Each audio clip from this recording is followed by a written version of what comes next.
கிறிஸ்துவுக்குள் மிகவும் பிரியமான தெய்வ பிள்ளைகளை, ஆசீர்வாதமான குடும்பம் இந்த நிகழ்ச்சியின் மூலம் உங்களை சந்திப்பதில் என் இருதயம் கர்த்தருக்குள் மிகுந்த மகிழ்ச்சி அடைகிறது.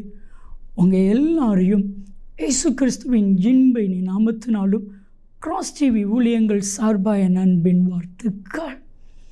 இன்றைக்கும் சென்னையை சார்ந்த சகோதரர் ஏழுமலை அவங்களுடைய குடும்பத்திற்காக ஜெபிக்க போகிறோம். 30 வயதான ஸ்ரீநாத் அன்பு மகன் திருமணம் தடைப்பட்டிருக்கிறது. திருமண காரியத்தை வாய்க்க பண்ணணும், குடும்பத்தை ஆசீர்வதிக்கணும், நினைச்ச எல்லா நன்மையான காரியங்களும் நடக்கணும். அதற்காக என் கூட இணைந்து ஜெபிப்பீர்களா? நாம் ஜெபிக்கலாம். அன்பின் தொகுப்பான அன்பு சகோதரர் ஏழுமலை சகோதரருக்காக, ஸ்ரீநாத் அன்பு மகனுக்காக மிகுந்த கருஷனையோடு கூட ஜெபிக்கிறேன். அப்பா, நம்முடைய அன்பு குடும்பத்தை ஆசீர்வதிங்கப்பா. திருமண காரியத்தை என் தேவன் வாய்க்க பண்ணுவீராக, என் தேவன் வாய்க்க பண்ணுவீராக. நீர் அப்படி செய்கிறதற்காக நன்றி நன்றி நன்றி. திருமண காரியத்தை வாய்க்க பண்ணும் செய்கிறதற்காக கோடி கோடி ஸ்தோத்திரம். நீங்கள் பேசுங்க, நாங்கள் கேட்குறோம். இயேசு கிறிஸ்துவின் நாமத்தில் ஜெபிக்கிறோம் ஜீவனுள்ள பிதாவே, ஆமென் ஆமென். கிறிஸ்துவுக்குள் மிகவும் பிரியமான என் அன்பு தெய்வ பிள்ளைகளை, ஆசீர்வாதமான குடும்பம் இந்த நிகழ்ச்சிக்காக ஆண்டவருடைய பாதத்தில் காத்திருந்து ஜெபித்த பொழுது கர்த்தர் ஒரு காரியம் சொன்னார். நீ ஒருபோதும் கைவிடப்படுவது இல்லை. பிரியமான தெய்வ பிள்ளைகளே, நம்ம லைஃப்பில் தேவன் நம்மளை பார்த்து ஒரு மகிமையான ஒரு வார்த்தை சொல்வார்னா, ஆண்டவர் சொல்வார், நீ ஒருபோதும் கைவிடப்படுவது இல்லை. ஒன்றை புரிந்து கொள்ளுங்க, மனுஷங்க கைவிடும் பொழுது ஆண்டவர் நம்முடைய கரத்தை பிடிப்பான். எப்பெல்லாம் உங்களுக்கு பிரச்சனை வருமோ அப்போல்லாம் இயேசு வருவார், உங்களை பார்த்து நான் கைவிட மாட்டேன் என்று சொல்லுவார். இன்றைக்கு நீங்கள் நிறைய பேர் கைவிடப்பட்ட ஒரு சூழ்நிலையில் நீங்கள் இருக்கிறதுனால தான் இந்த வார்த்தையை கர்த்தர் சொல்லும்படி சொல்லுகிறார். ஆதியாகமம் 28:15 வாசிக்கும் பொழுது, யாக்கோப்பு முதலாவதாக அவங்களுடைய அம்மாவையும் அவருடைய தகப்பனாரையும் விட்டு தனியாக வனாந்திரத்தில், அதுவே அவனுடைய முதல் பயணம். அதுதான் அப்பா அம்மாவை விட்டிருக்கிற முதல் இரவு.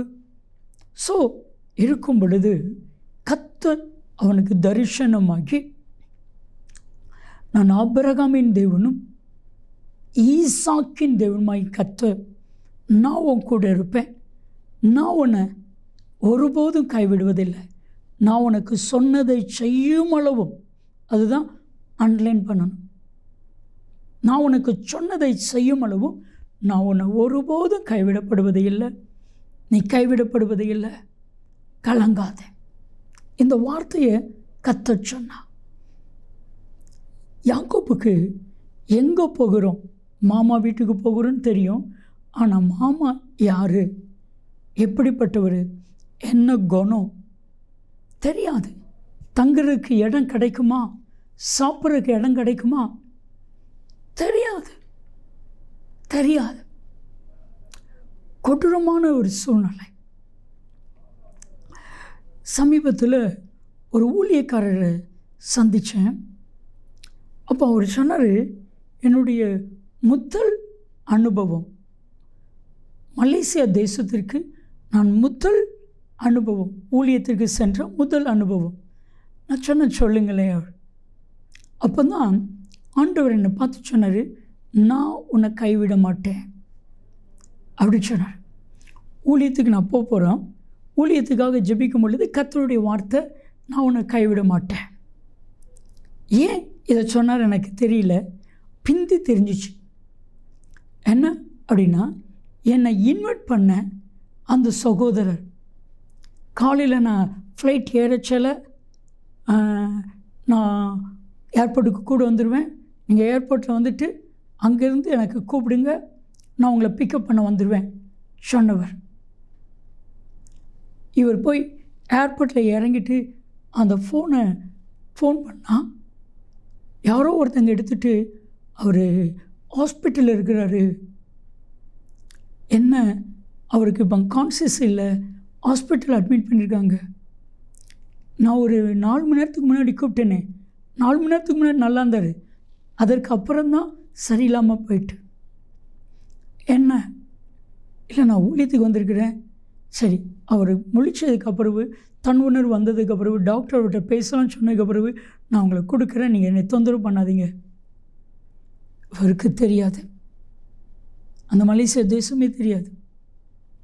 கைவிடப்பட்ட ஒரு சிச்சுவேஷன்.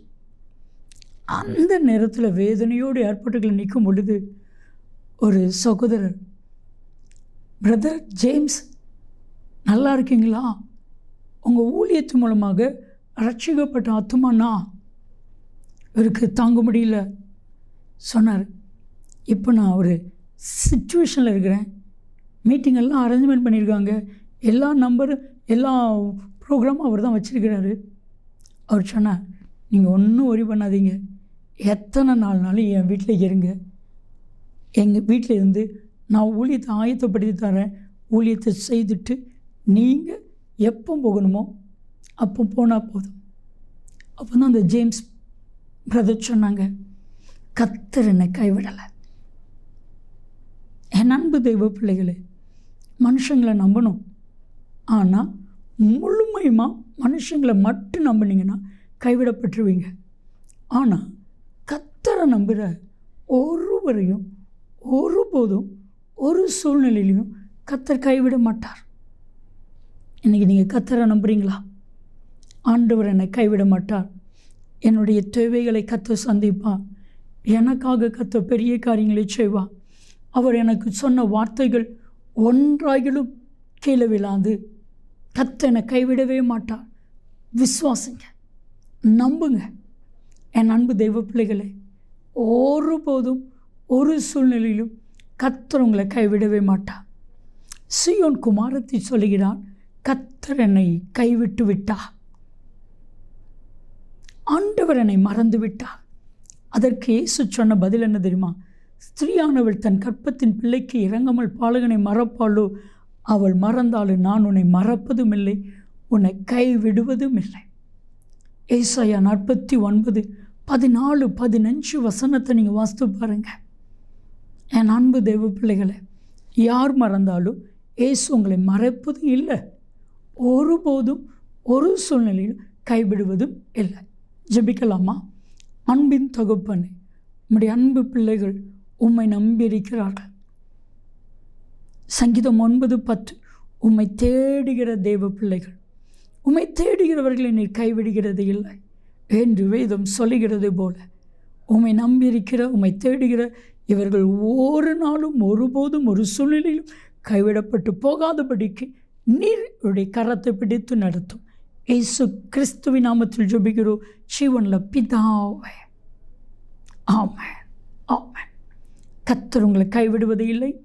நன்மையும் கிருபையும் ஆசீர்வாதங்களும் நிச்சயமாக உங்களை தொடரும். ஆமென், ஆமென்.